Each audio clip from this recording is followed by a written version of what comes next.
एक समय কপিলাবস্তু নামক স্থানে এক রাজা শুদ্ধোধন ও রানী মহামায়া বাস করতেন।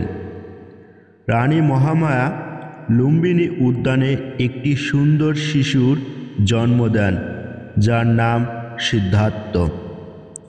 দুঃখের বিষয়, জন্ম দেওয়ার 7 দিন পরে রানী মারা যান। সিদ্ধার্থ যখন বড় হয় তখন কালা দেবলা নামে একজন জ্ঞানী ব্যক্তি রাজাকে জানিয়েছিলেন যে তিনি এমন কিছু প্রত্যক্ষ করবেন যা তাকে দুঃখিত করে তুলবে এবং তাকে জঙ্গলে পালিয়ে যেতে বাধ্য করবে। ফলস্বরূপ রাজা সিদ্ধার্থকে রাজকীয় দেয়াল ছেড়ে যেতে দেননি। সিদ্ধার্থ একজন উজ্জ্বল এবং প্রফুল্ল যুবক ছিলেন, যিনি সহানুভূতিশীল এবং যত্নশীল ছিলেন। সিদ্ধার্থ ও তার মামাতো ভাই দেবদত্ত একদিন হাঁটছিলেন। দেবদত্ত একটি রাজহাঁসকে দেখে ঘটনাস্থলেই গুলি করে মেরে ফেলেন। আহত পাখিটিকে দেখে সিদ্ধার্থ ভয় পেয়ে গেল। সে তার শরীর থেকে তীর বের করে ক্ষতস্থানে কিছু ভেষজ প্রয়োগ করল। দেবদত্ত পাখিটিকে গুলি করতে চেয়েছিলেন, কিন্তু সিদ্ধার্থ প্রত্যাখ্যান করেছিলেন। ফলে তারা আদালতের দ্বারস্থ হন। আদালতে বিজ্ঞ ব্যক্তি বলেছিলেন যে রাজহাঁসটি সেই ব্যক্তির ছিল যে এটিকে বাঁচিয়েছিল, তার জীবন নেয়ার চেষ্টা করার জন্য নয়। যুবরাজ পরিপক্ক হয়ে উঠলেন যুবক। রাজা শুদ্ধোধন তাকে সুন্দরী রাজকুমারী যশোধরার সাথে বিবাহ দেন। রাজা ভেবেছিলেন সিদ্ধার্থ যখন বিয়ে করবে তখন তিনি কখনো বাড়ি ছেড়ে যাবেন না। অন্যদিকে সিদ্ধার্থ রাজপ্রসাদে অসন্তুষ্ট বোধ করেন। চলো প্রাসাদের বাইরে বেড়াতে যাই। তিনি একদিন তার চাকর চন্নাকে অনুরোধ করেছেন। পথিমধ্য যুবরাজ একজন বয়স্ক লোকের কাছে আসেন। তিনি কুঁকড়ে ছিলেন। যুবরাজ এর আগে কখনো কোনো বয়স্ক ব্যক্তির মুখোমুখি হননি। তিনি বলেন, সেটা কি চান্না? এটি একজন বয়স্ক ভদ্রলোক। চান্না লক্ষ্য করলেন, একদিন যুবরাজ আমরা সবাই বয়স্ক হব। রাজকুমার হতাশ হয়ে তার প্রাসাদে ফিরে আসেন। সিদ্ধার্থ কিছুদিন পর আবার বাহিরে গেল। এই সময় তিনি একজন অসুস্থ লোকের মুখোমুখি হলেন, যে যন্ত্রণায় কাঁদছিল। লোকটাকে কাঁদছে কেন? সিদ্ধার্থ আশ্চর্য হয়ে বলল, আগে কখনো অসুস্থ মানুষ দেখিনি। তিনি অসুস্থ এবং প্রচণ্ড ব্যথার কারণে তিনি কাঁদছেন। চন্না জবাব দেন। সিদ্ধার্থ অসন্তুষ্ট হয়ে প্রাসাদে ফিরে আসেন। সিদ্ধার্থ যখন পরের সময় বাহিরে পা রাখলেন তখন তিনি দেখলেন একদল লোক একটি মৃতদেহ টেনে নিয়ে যাচ্ছে।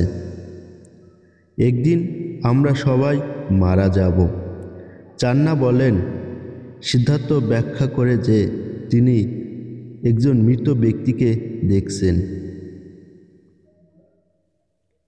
সিদ্ধার্থ জানতেন তার বাবা তাকে এই সব বিপদ থেকে রক্ষা করার জন্য তাকে প্রাসাদে রেখেছিলেন। আমাদের কি বৃদ্ধ, অসুস্থ এবং মরতে হবে? সে নিজেই বিস্মিত। অন্য কোনো বিকল্প আছে বলে মনে হয় না। সিদ্ধার্থ আরও একবার চলে গেল। তিনি এই সময় একটি কামানো মাথা, কমলা পোশাক এবং একটি বাটি হাতে একজন লোককে লক্ষ্য করলেন। লোকটি বেশ ভালো মেজাজে দেখা গেল। লোকটা কে? তিনি চান্নার খোঁজ নেন। সে একজন বিচক্ষণ মানুষ, যে সব কিছু ত্যাগ করে সুখের সন্ধানে প্রান্তরে গিয়েছিলেন। চান্না ডাক্তার সিদ্ধার্থ তার প্রত্যক্ষদর্শী সমস্ত কিছু চিন্তা করলেন। এরপর সুখের সন্ধানে বাড়ি ছাড়ার সিদ্ধান্ত নেন। তাই এক রাতে যখন তার স্ত্রী এবং পুত্র রাহুলা ঘুমাচ্ছিলেন, সিদ্ধান্ত গোপনে তার অনুগত ভৃত্য চন্নাকে নিয়ে প্রসাদ ত্যাগ করলেন। অনমা নদীর কাছে পৌঁছানো পর্যন্ত তারা একসাথে চলল। সিদ্ধার্থ সেখানে তার রাজকীয় পোশাক খুলে ফেললেন। তিনি চন্নাকে তার পোশাক এবং ঘোড়াটি প্রসাদে ফিরে আসার জন্য দিয়েছিলেন। তারপরে তিনি একটি কমলা রঙের পোশাক পরেন, তার লম্বা চুল কামিয়েছিলেন এবং একটি বাটি ধরে বাইরে চলে যান। আপনি কি সুখের পথ জানেন? সিদ্ধার্থ তার দেখা প্রত্যেক ব্যক্তির খোঁজ খবর নেন, যদিও তাকে কেউ বলতে পারেনি। অবশেষে তিনি একটি বোধি গাছের নিচে বসে নিজের সমস্যা সমাধানের চেষ্টা করেছিলেন। তিনি ধ্যান শুরু করলেন। অনেক দিন পর তার যাত্রা শেষ হলো। তিনি একজন জ্ঞানী মানুষ পরিণত হওয়ার পর থেকে লোকেরা তাকে গৌতম বুদ্ধ হিসাবে উল্লেখ করতে শুরু করে। সমস্ত প্রাণী বুদ্ধি দ্বারা লালিত ছিল এবং তিনি তাদের সহানুভূতির সাথে আচরণ করেছিলেন। দেবদ্রত তার ঈর্ষান্বিত চাচাতো ভাই একবার বুদ্ধকে আক্রমণ করার জন্য বন্য হাতি পাঠিয়েছিলেন।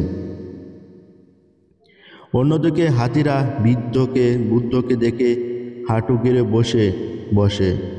গৌতম বুদ্ধের বিপুল সংখ্যক অনুসারী ছিল। তিনি যা শিখেছেন তা অন্যদের সাথে শেয়ার করে এক জায়গায় স্থানান্তর করতেন। তার ছাত্ররা সংঘ দলে বিভক্ত ছিল।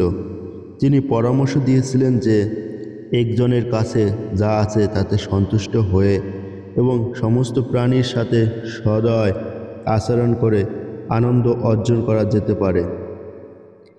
বুদ্ধ যখন কপিলাবস্তুতে ফিরে আসেন, তখন তার পিতা, স্ত্রী এবং পুত্রের পাশাপাশি আরও অনেকেই তিনি স্বাগত জানান। আনন্দ তার এক আত্মীয় বুদ্ধের একনিষ্ঠ অনুসারী হয়ে ওঠেন এবং বড় হওয়ার সাথে সাথে তার যত্ন নেন। বুদ্ধ আরও ৪৫ বছর ধর্মপ্রচার করতে থাকেন। তখন তার বয়স ছিল ৮০ বছর। অবশেষে কুশি নাড়ায় তিনি শাল গাছের নিচে শুয়ে শেষ নিঃশ্বাস ত্যাগ করেন। উপসংহার: এই পৃথিবীতে নশ্বরদের অস্তিত্ব ঝামেলাপূর্ণ, ক্ষণস্থায়ী এবং যন্ত্রণার সাথে মিলিত। বুদ্ধ মন্তব্য করেছিলেন, কারণ যারা জন্মেছে তাদের মৃত্যু থেকে বাঁচার উপায় নেই। প্রতিটি জীবন্ত প্রাণীর বয়সের সাথে মৃত্যু আসে। প্রজ্ঞা, উদারতা, ধৈর্য, উদারতা এবং সহানুভূতি তিনি যে মূল্যবোধের উপর জোর দিয়েছিলেন তার মধ্যে ছিল। সমস্ত বৌদ্ধ 5টি নৈতিক আদর্শ দ্বারা আবদ্ধ, যা নিষিদ্ধ করে জীবন্ত জিনিসের জীবন গ্রহণ করে।